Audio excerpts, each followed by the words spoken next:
السلام علیکم. اعوذ باللہ من الشیطان اللعین الرجیم. بسم اللہ الرحمن الرحیم.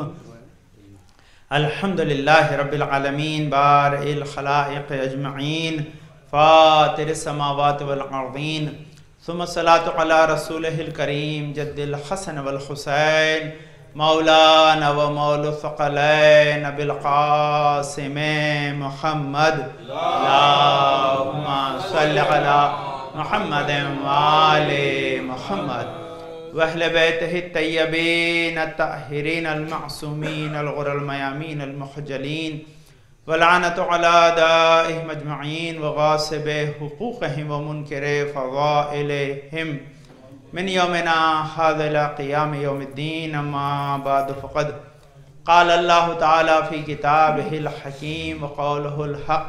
بسم اللہ الرحمن الرحیم. والعصر ان الانسان لفی خسر الا الذین آمنوا وعملوا الصالحات وتواصوا بالحق وتواصوا بالصبر. اللہم صل علی محمد وآل محمد. اوصیکم بتقوی اللہ. نظم امرکم اپنے آپ کو اور حضر مجلس کو تقوی اور پرہیزگاری کی وصیت کے ساتھ.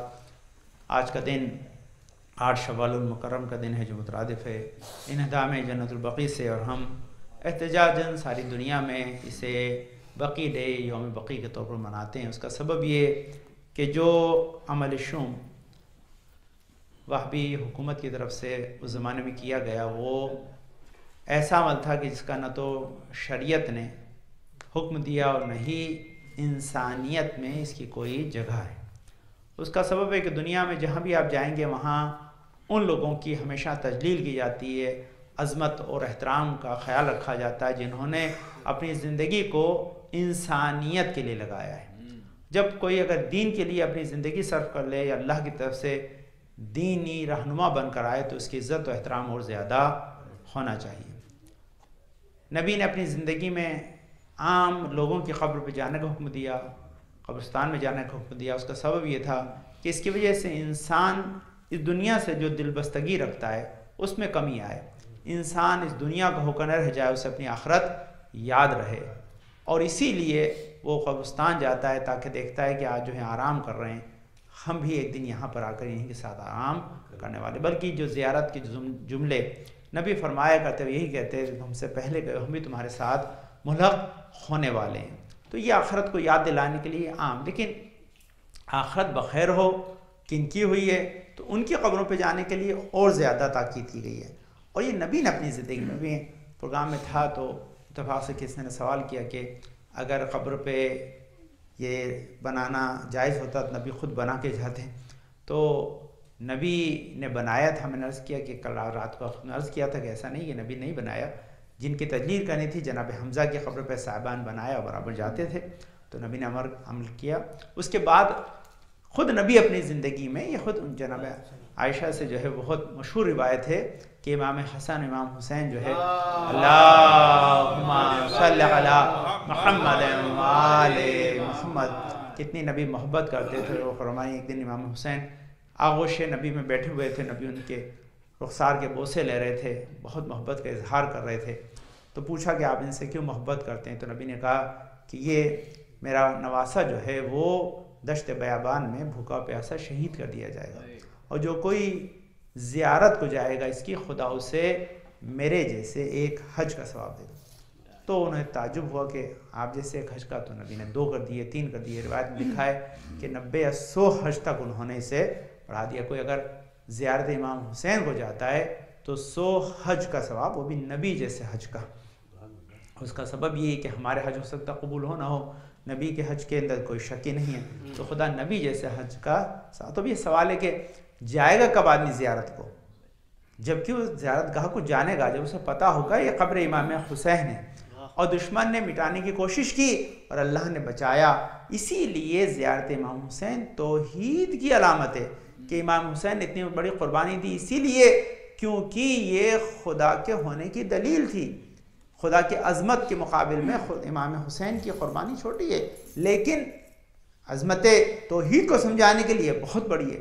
کیونکہ ایک شے کو اپنی قربان کر دینا اسی بات کے خدا ہے، اسی لیے تو قربانی دے رہے ہیں. اور خدا ہے اسی کی دلیل میں آج بھی قبر امام حسین کا نشان باقی ہے اور ذکر امام حسین باقی ہے. یہ دونوں توحید کی علامت ہے. تو توحید کی علامت کے طور پر اللہ نے ان کے ذکر کو باقی رکھا ہے. تو یہ نبی نے جب کہا کہ زیارت جائے گا تو نہ صرف زیارت کو جانے کا حکم دیا بلکہ کہا کہ اتنا زیادہ ثواب پائے گا. تو یہ ثواب بتا رہا ہے کہ زیارت کی جو ہے کتنی اہمیت ہے. اور زیارت اسی وقت ممکن ہے جب کہ انسان قبر کا پتہ رکھتا ہو. اگر قبر کا پتہ ہی نہیں رکھتا تو پھر زیارت کو جائے گا کیسے؟ تو یہ سب سے اہم چیز ہے جس کو دنیا کو اپنے مد نظر رکھنا چاہیے. یہ الغارات کی جو ہے ایک روایت ہے بہت خوبصورت، پہلے اسے سن لیں کہ یا علی من عمر قبورکم وتاحدها فکانہما قان سلیمان ابن داؤد علی بناء بیت المقدس. کہتے ہیں اے علی، جو بھی آپ کی قبور کو آباد رکھے گا، تعمیر کرے گا، انہیں آباد رکھا، تاحدہ یا ان کی جو ہے اپنے عہد کو کانما آنا، تو اسے ایسا ثواب ملے گا جیسے اس نے جناب سلیمان ابن داؤد نے جو بیت المقدس بنایا تھا اس میں مدد کی. تو یہ خود روایت بتائی کہ ایسا نہیں ہے کہ نبی نے کہا تھا کہ آپ جو ہے وہ قبر پر جائیں، بلکہ قبر کو آباد رکھیں، بنائیں، اس کی بنا کو محفوظ رکھیں. اچھا، یہاں جو سب سے بڑا سوال یہ ہے کہ نبی نے اپنی زندگی میں اس کام کو کیا تھا اور میں بات کرنے کی تاکید فرمائی تھی. نبی خود جاتے تھے جنت البقیع میں، اور جانے کے بعد صبح صبح وہاں پر زیارت کرتے تھے، دعا پڑھتے تھے وہاں پر. نہ صرف یہ بلکہ آپ مسلسل اپنی والدہ کی قبر پر جاتے تھے، جناب فاطمہ بنت اسد کی قبر پر جاتے تھے اور وہاں پر دعا پڑھتے تھے. اور وہاں جو امکانات اس زمانے میں تھے اس کے اعتبار سے نبی نے اس عمل کو انجام دیا. کیونکہ نبی کا زمانہ جو تھا وہ عسر کا زمانہ، سختیوں کا زمانہ تھا. لیکن اس کے بعد اسی لیے اس چیز کو لوگوں نے سوال بھی کیا کہ امام جعفر صادق علیہ السلام سوال کیا، اللہم صلی علی محمد وآل محمد. انہوں نے کہا کہ نبی سادہ لباس پہنتے تھے، مولا کائنات سادہ لباس پہنتے تھے، لیکن آپ اچھا لباس پہنے ہوئے ہیں. تو انہوں نے جواب دیا کہ نبی کا سادہ لباس ان کے زمانے کے اعتبار سے تھا، اس وقت امکانات نہیں تھے. آج امکانات ہیں، تو امکانات ہیں تو لازمی ہے کہ امکانات ہیں تو انسان کو اس سے تشوق کے طور پر دکھانا چاہیے. آپ سے کوئی سوال کر کے ہیں آپ انڈیا میں سائیکل پہ چلتے تھے، یہاں آپ جو ہے بہترین گاڑی میں چلتے ہیں، تو آپ کا جواب کیا ہوگا؟ تو زمانے کے اعتبار سے چیزیں بدل جاتی ہیں. اگر ہاں امکانات ہوتے تو نبی یقینی طور پر عالیشان چیز بنا کر جاتے، لیکن اصحاب نے یہ کر کے بتایا، اور جو اصحاب قرب زمانے نبی میں تھے انہوں نے عمل کیا اور اس کی دلیل میں کیا، تاکہ نبی نے انہیں روکا نہیں تھا، نبی نے منع نہیں کیا تھا. جب منع نہیں کیا تھا تو اس کا مفہوم ہے کہ آج بھی یہ تمام جو مقامات مقدسہ ہیں ان پہ تعمیرات موجود ہیں اور لوگ جاتے ہیں، زیارت کو جاتے ہیں. میں عرض کیا یہ دونوں کا حق ہے، ایک صاحب مزار کا حق ہے، ایک زوار کا حق ہے، زیارت کرنے والا کا حق ہے کہ اسے سردی گرمی برسات سے محفوظ کیا جا سکے. اور دوسری دلیل یہی تھی کہ اللہ نے نہ صرف وہ مقام کے جہاں آرام فرما رہے ہیں، جہاں ہم جا کر جب زیارت کرتے ہیں تو کیا کہتے ہیں نبی کے لیے کہ تشہد مقامی تسمو کلامی ترد سلامی. نبی آپ مجھے یہاں کھڑا ہوا دیکھ رہے ہیں، آپ میری سلام کو سن رہے ہیں اور میرے سلام کا جواب دے رہے ہیں. تو ہم اس عقیدے سے جاتے ہیں کہ یہ صاحب قبر جو ہیں ان کو خدا نے طاقت دی ہے کہ آج وہ ہمارے یہاں پر اس حاضری کو باقاعدہ محسوس کرتے ہیں، دیکھتے ہیں، سنتے ہیں اور جواب دیتے ہیں. تو دیکھتے سنتے اور جواب دیتے ہیں. اگر وہاں پر ہم جا رہے ہیں تو اس عقیدے سے جا رہے ہیں تو وہاں پر اس کا اثر دوسرا. لیکن جہاں صاحب قبر نہیں ہے لیکن خدا نے تجلیل کے طور پر، عظمت کے طور پر خود خانہ کعبہ میں مقام ابراہیم جو ہے اس پہ جناب ابراہیم کے قدموں کے نشان کو محفوظ رکھا ہے. قرآن مجید میں ایک بار نہیں 2 مرتبہ اس کا تذکرہ کیا ہے. اِنَّا أَوَّلَ بَيْتٍ وُضِعَ لِلنَّاسِ الَّذِي بَكَّةٍ مُبَارَكٍ هُدًى لِلْعَالَمِينَ فِي آیَاتٍ بَيِّنَاتٍ وَمَقَامُ ابراہیم. یہ مقام ابراہیم کہہ کر باقاعدہ اس کا تذکرہ کیا ہے، کہہ کے دوبارہ تذکرہ کیا. یہ تذکرہ بتا رہا ہے کہ جناب ابراہیم نے جس پتھر کو استعمال کیا تھا اپنے اس خانہ کعبہ کی تعمیر میں، اس پتھر نے جناب ابراہیم کے فٹ پرنٹ کو اپنے اندر جذب کر لیا. یہ بھی ایک بہت اہم چیز اسے یاد رکھیے گا، وہ یہ کہ اللہ کے انبیاء کو خدا نے یہ صفات عطا کی ہیں کہ جس طرح ہم آپ لوگ جو ہے زمین پر چلتے ہیں، ہمارا چلنا ان کے چلنے میں فرق ہوتا ہے. ہمارے قدموں کے نشان صرف نرم زمین پہ بنتے ہیں، سخت پہ نہیں.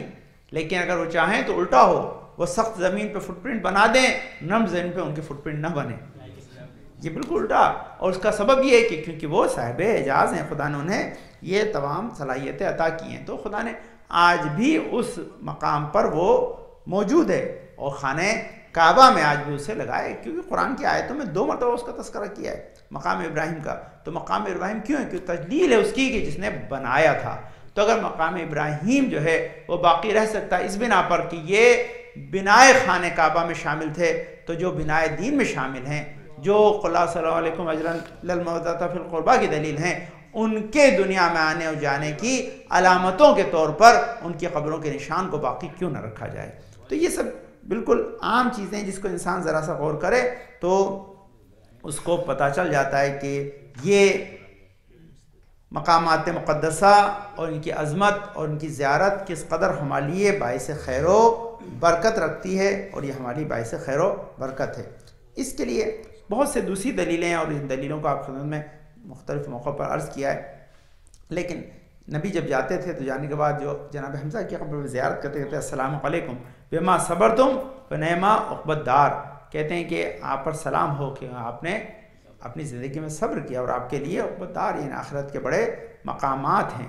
تو یہ مقامات اس بات کی دلیل ہیں کہ انسان جب بھی ان شہداء کی قبر پہ جائے تو ان کی جافشانی، ان کی قربانیوں کو، ان کی زندگی میں جو انہوں نے دین کے لیے کیا اسے یاد رکھے، اسے جذبہ پیدا ہو کہ وہ بھی دین کے لیے قربانیوں کو پیش کر سکے. اب یہاں دلیلوں میں بہت سی دلیلیں ہیں کہ جس کو قبور اور اس پر بنا کو تعمیر کرنا جائز ہے، اس سلسلے میں بیان کی جا سکتی ہیں، اور اس کے لیے بہت سے دلائل موجود ہیں. لیکن دلیلوں میں سے ایک دلیل بہت اہم ہے، اور یہ کہ آپ دیکھیں کہ دنیا میں جتنے بھی مذاہب ہیں، کیا ان میں بھی یہی عقیدہ ہے کہ جو بھی بزرگان دین اس دنیا سے گئے تو ان کی قبروں پر نشان باقی رکھا جائے یا نہ رکھا جائے؟ تو جواب ہی ملے گا کہ نہیں. کوئی بھی مذہب ایسا نہیں ہے کہ جس میں اپنے جو ہے وہ رہبر کی نشانی کو مٹایا جاتا ہو، بلکہ سب جگہ اپنے رہبر کی نشانی کو باقی رکھا جاتا. تمام مذاہب میں ایسا ہی ہے. اور شاید اس سے زیادہ میں آپ خود عرض کروں کہ تجلیل کے لیے اگر کوئی بڑا رہبر ہے جس کی بڑی اہمیت ہے، جو بانی دین ہے، اس کے لیے پھر 2 ہوتے ہیں. ایک یہ کہ جہاں دنیا میں آیا اس جگہ کو بھی باقی رکھتے ہیں، جہاں دنیا سے گیا وہاں اس جگہ کو باقی رکھتے ہیں. تو دونوں جگہ کو باقی رکھتے ہیں. آپ میں سے شاید بہت سے لوگ نہیں گئے ہوں، لیکن میں نے بہت سی دنیا میں سفر کیا اور میں نے بہت سی جگہ دیکھا ہے. تو پٹنہ میں ایک جگہ کا نام ہے پٹنہ صاحب، اور وہ اس کا تعلق گرو نانک سے ہے. اور وہاں گرو نانک دفن نہیں ہے، وہاں گرو نانک پیدا ہوئے تھے. جب پیدا ہوئے تھے وہ بہت شاندار قسم کا وہاں پر جو ہے انہوں نے اپنا وہ معبد بنا رکھا ہے، جو گرودوارہ ہوتا ہے وہاں پر بنا ہوا ہے. اور اس کے بعد سب لازمی اور دوسری جگہ وہ پاکستان چلا گیا جگہ، تو وہاں پر ان کی جگہ جائے وہ ہے دفن، تو وہاں پر وہ لوگ جاتے ہیں. تو یہ دونوں چیزیں موجود ہیں. اس طرح تمام مذاہب کے میں نے آپ کو جناب عیسیٰ کے لیے اگر آپ جائیں گے یروشلم، تو جو لوگ زیارت کو جاتے ہیں سب کا عقیدہ جناب عیسیٰ زندہ ہے، تو قبر کا تو معاملہ ہی نہیں ہوا. لیکن جہاں دنیا میں آئے تھے آج وہاں پر بھی اسٹار لگا ہوا ہے کہ اس جگہ آپ دنیا میں تشریف لائے تھے. وہاں نہ صرف گھر وہ کلیسا باقی رکھا ہے، بلکہ اس کلیسا کے ساتھ ساتھ اس جگہ کو محفوظ رکھا ہے کہ جو آج باقی. یہ ہندو میں نے بتا دیا، آپ کو سکھوں کو بتایا، اس کے بعد کرسچنس کا بتایا. جناب داؤد کی قبر کس کے قبضے میں؟ یہودی کے قبضے میں. آج آپ جاتے ہیں بغیر ٹوپی لگائے جانے نہیں دیتے ہیں آپ کو وہاں پر.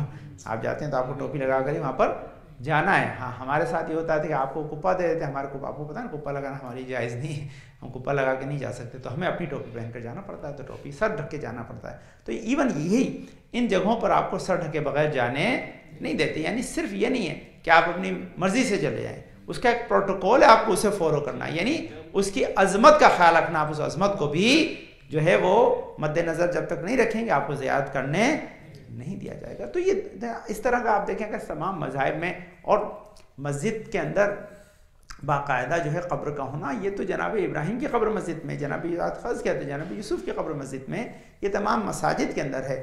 اور عبادت کے سلسلے میں خود نبی اکرم جس جگہ دفن ہے اسے مسجد نبوی کہتے ہیں. اور مسجد نبوی میں ریاض الجنہ ہے، اور ریاض الجنہ میں جا کر عبادت کرنا صرف ہمارے لیے نہیں بلکہ تمام مسلمانوں کے لیے بہت زیادہ جو ہے ثواب رکھتا ہے. تمام سنی شیعہ کتابوں میں صاف لکھا ہے کہ جو کوئی مسجد نبوی میں نماز پڑھے گا، ایک رکعت 50,000 رکعت کے برابر کاؤنٹ ہوگی. تو یہ 50,000 رکعت کے برابر ثواب جو مل رہا ہے، اس کا مفہوم ہے کہ وہاں سے نہ صرف جانا جو ہے مستحب، بلکہ وہاں جا کے عبادت کرنے کا ثواب بہت ہے. کیونکہ جو انسان اب عبادت کر رہا ہے اسے پتا ہے کہ میں ان کی محبت میں عبادت کر رہا ہوں جو یہاں دفن ہے، اس لیے اس کی عبادت کے اندر اللہ نے یہ جلا رکھی ہے. نہ صرف انسان وہاں جاتا ہے تو اس وقت ظاہری طور پر جو دعا مانگتا ہے وہ قبول ہوتی ہے، بلکہ نبی نے کہا من عبد اللہ، یہ من زار قبری وجبت لہ شفاعتی، کہ جو میری قبر کی زیارت کو آئے گا خدا مجھے اس کی شفاعت چاہتے ہیں، اس کی شفاعت مجھ پر واجب ہو جائے گی. من جائنی زائرن الا زیارتی کان حقا علیہ اکون شفیعا یوم القیامہ، کہ جو کوئی even who comes to me with the intention of paying homage, means میری عزت کے لیے، to me will be having a right upon me to intercede for him on day of judgment. تو یہ نبی نے ایک بار نہیں بلکہ کئی مرتبہ کہا ہے. من حجا فزار قبری بعد وفاتی کان کمن زارنی فی حیاتی، کہ جو کوئی انسان جو ہے حج کو آئے اور آنے کے بعد میری زیارت کو آئے تو گویا اس نے اس کی جو ہے زیارت کی وجہ سے ایسا ثواب ملے گا جیسے اس نے کوئی میری زندگی میں آ کے میری زیارت کی ہے. تو نبی کی زیارت قبر کی ان کی زندگی کی زیارت کے برابر ہے. یہاں نبی نے شکوہ بھی کیا کہ من حج البیت ولم یزرنی فقط جفانی، کہ جو کوئی حج پہ آیا اور میری زیارت کو نہ آئے اس نے میرے حق کو ضائع کیا. اس نے anyone who visit the house of Allah and does not visit me has done injustice upon me. تو نبی کہہ رہے ہیں کہ اس نے میرے ساتھ انصاف نہیں کیا، کیونکہ وہاں آیا لیکن اس نے میری زیارت نہیں کی. تو یہ نبی کی قبر کی زیارت آدمی کب کر سکتا ہے؟ جبکہ قبر کا نشان باقی ہوا. آج وہاں پر باقاعدہ روزہ باقی ہے. اور نہ صرف یہ بلکہ اس کے علاوہ جتنے بزرگان دین دنیا میں آئے جہاں کہیں بھی دفن ہیں ان سب کی قبروں پر آج بھی مزار ہے. میں نے کہ آپ جاتے ہیں باقاعدہ خواجہ معین الدین چشتی کے اندر کا مزار آج باقی ہے. بلکہ ایک مزار تذکرہ میں نے کیا پہلے بھی اور پھر سے سنیں، جو بھی نقوی سادات ہیں جو امروہہ سے تعلق رکھتے ہیں، میں گیا ہوں وہاں پر شاہ ولایت کا باقاعدہ مزار ہے. یہ جگہ کا بھی بڑا امپورٹنس ہے، یہ جگہ کی بڑی امپورٹنس ہے.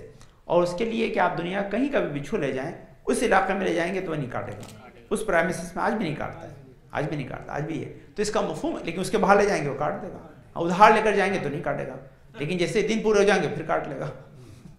تو یہ معجزہ آج بھی ہے.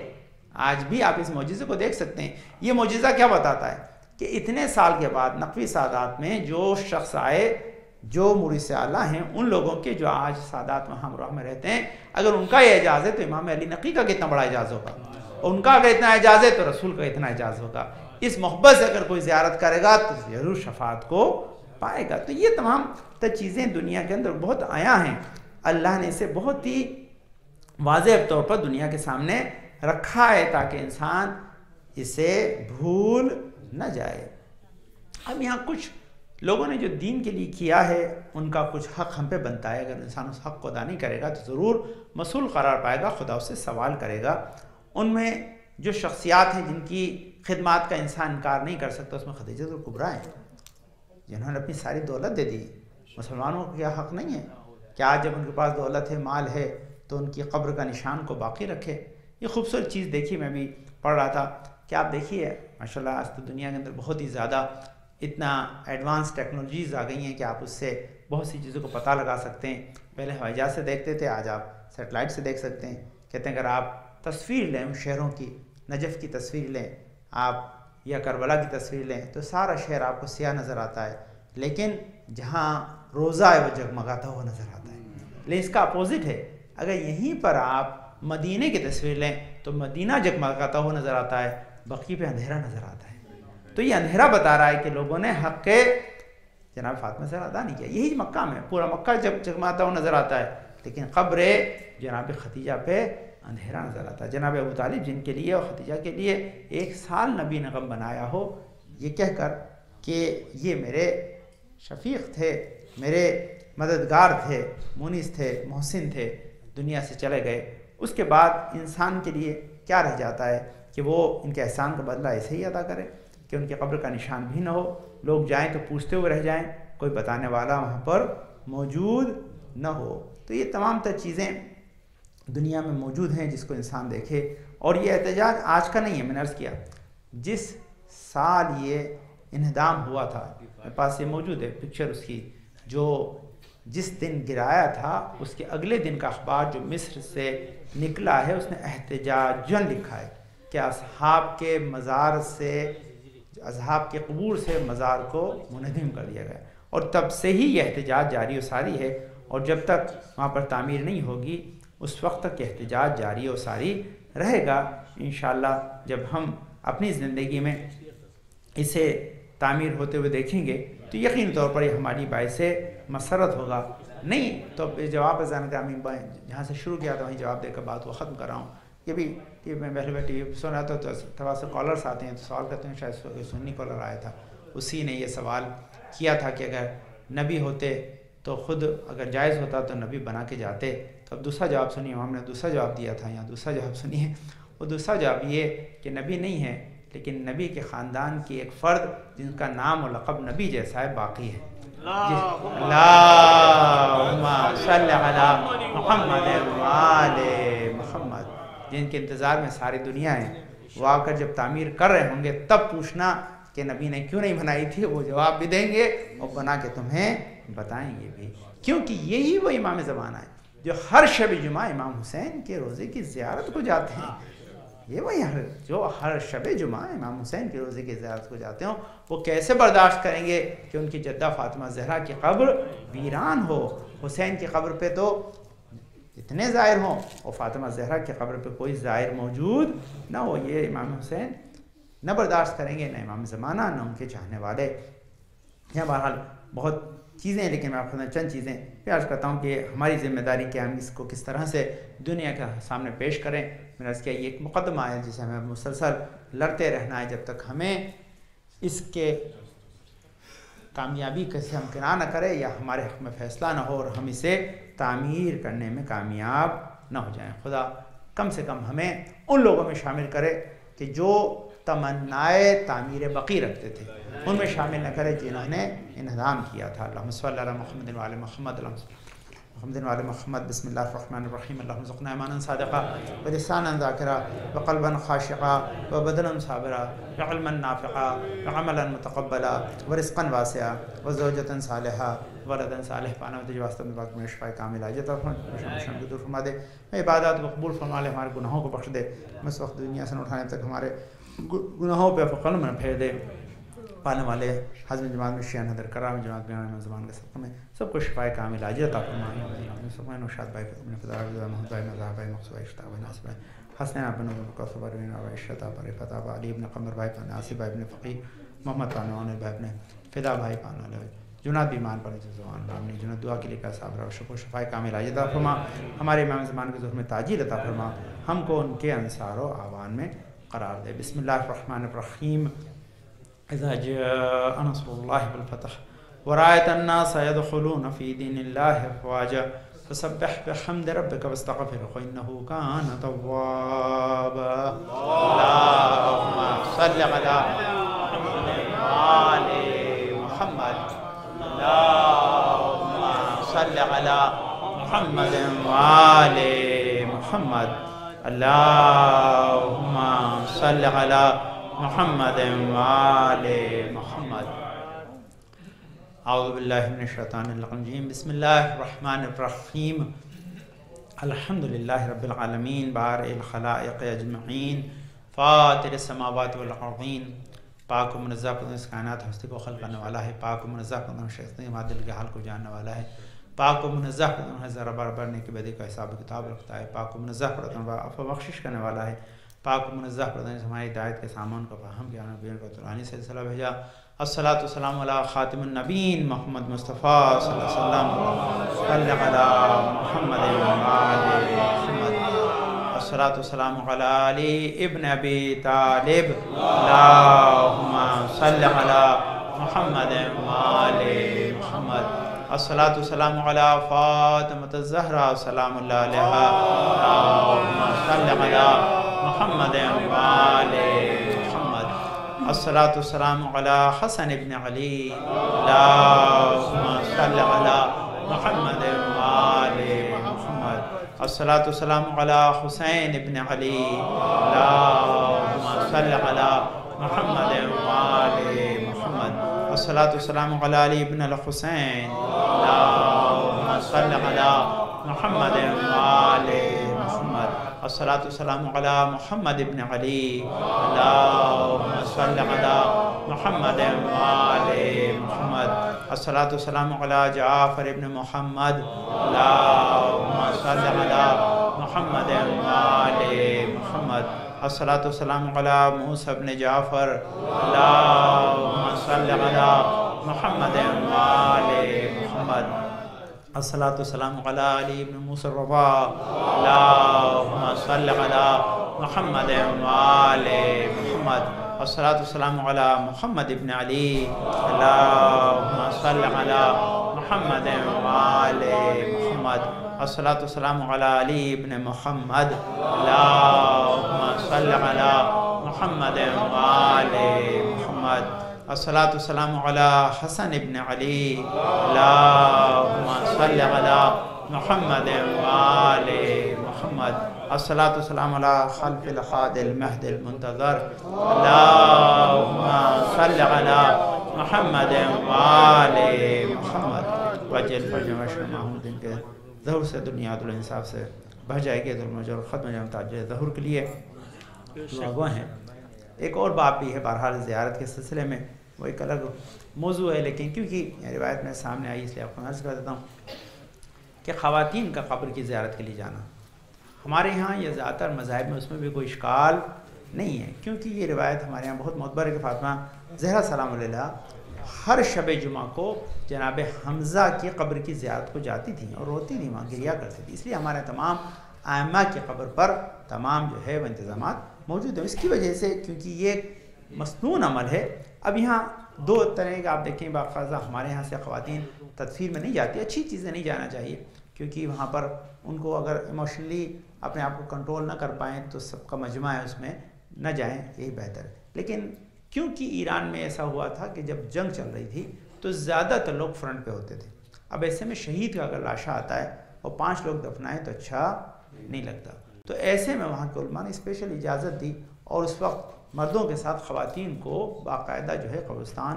یا اس تشیع جنازہ میں شامل کیا گیا۔ پہلے وہاں بھی شامل نہیں ہوتی تھی لیکن شامل ہونے لگی، اب شامل ہونے کی ان کی عادت ہے کہ جب یہاں تدفین ہوتی ہے وہ آ جاتی ہیں، تو بہرحال حکم وہی ہے جو میں نے آپ کے خدمت میں عرض کیا کہ ایموشن کو اپنے کنٹرول کر سکتی ہیں وہاں پر، تو کوئی حرج نہیں ہے، لیکن بہتر ہے کہ اس میں شریک نہ ہو، لیکن قبر پہ زیارت کے لیے منع نہیں کیا گیا، جس کا پورا باب ہے، ان کے یہاں بھی یہ باب وہاں پر موجود ہے جس کی بڑی تاکید ہے۔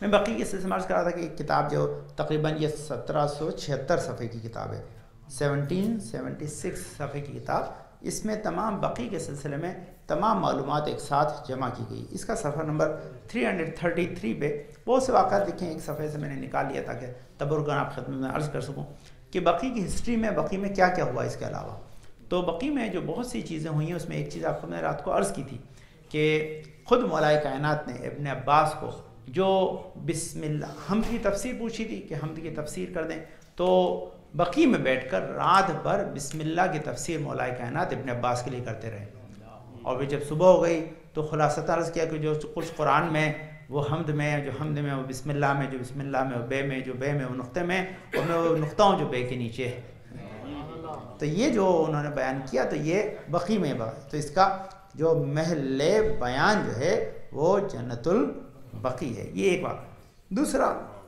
جو واقعہ لکھا ہے وہ بہت سے واقعات یعنی طویل ڈسکشن ہے، اس میں ایک شخص آیا مولا کائنات کے پاس، بھی مولا کائنات سے متعلق واقعہ دوسرے صفحے کے اوپر لکھا ہے، اس کا شاید صفحہ نمبر میں نہیں لکھا، لیکن زندہ کر دینے مردے در بقی، کہ مردے کو جو ہے وہ زندہ کرنا۔ تو از عیسیٰ شلقان سے یہ روایت امام جعفر صادق نے بتایا کہ ایک شخص مولا کائنات اللہم صل علی محمد وآل محمد، ایک جوان آیا کہ میرا بھائی اس دنیا سے چلا گیا ہے اور میرا دل بہت اس کے لیے تنگ ہے، میں چاہتا ہوں کہ اسے دیکھوں کہ کس حالت میں ہے۔ تو انہوں نے امام نے کہا کہ کیا زندہ کر کے ملاؤں؟ بولا ہاں، تو وہاں اس کو لے کر آئے بقی میں، قبر پہ گئے تو ہماری قبر واہ ہوئی، وہ آ گیا، کیونکہ آیا تو کوئی اور زبان بول رہا تھا، تو بولے تم عرب نہیں تھے؟ اس کے بھائی نے پوچھا تم تو عرب تھے، کیا زبان بول رہے؟ بولے پیروی کسی اور کی کرتا تھا، سے مرنے کے بعد وہی زبان بولوں گا۔ تو دھیان رکھیے گا یہ بہت امپورٹنٹ چیز ہے کہ پیروی اہل بیت کی کرتے رہے تاکہ عربی ہی زبان ہے وہی آپ بولیں، کیونکہ اہل بیت کی پیروی سے ہی یہ زبان آپ کو قبر میں بولنے کا موقع ملے گا۔ ایک آخری واقعہ آپ نے تو ختم کیا، کیونکہ یہ کہ بقی کی ہسٹری کے اندر یہ بہت سے واقعات لکھے ہیں، تو بقی کا احترام اور بقی کی عظمت اور بقی سے ریلیٹڈ ہسٹری کو جمع کیا گیا تو اس میں ایک الگ رخ سے بھی کام کیا گیا ہے۔ آپ کو بتائیں کہ نبی کے زمانے میں ایک شخص آیا جو اپنے قبیلے سے تھا، اور اس نے آنے کے بعد جو ہے نبی کے سامنے سسمار، یعنی ہمارے یہ سسمار کہتے ہیں خاص کر کے یہ گلہری کو پھینک دیا، اور گلہری کو پھینکنے کے بعد ان سے کہا کہ وہ مردہ تھی وہ بھی، کہ آپ اس سے کلمہ پڑھوا دیں۔ تو نبی نے صرف زندہ کروایا بلکہ اسے کلمہ پڑھایا۔ جس کے ہاتھ پہ کنکریاں تسبیح پڑھتے ہوں تو اس کے لیے تو بولتا ہو جانور تسبیح پڑھ دے یا کلمہ پڑھ دے تو کیا بعید ہے، تمہارا دکھا دیا۔ تو اب تو ایمان لے آیا، تو نا تمہارا ایمان لانا کافی نہیں ہے، تم جاؤ اور اپنے قبیلوں کو مسلمان کرو، تمہیں تو معجزہ دیکھ لیا، تم تو مجھے مانتے ہو اپنے، لیکن تم جاؤ اپنے قبیلے کو مسلمان کرو۔ تو اس نے پوچھا کہ مجھے کیا ملے گا؟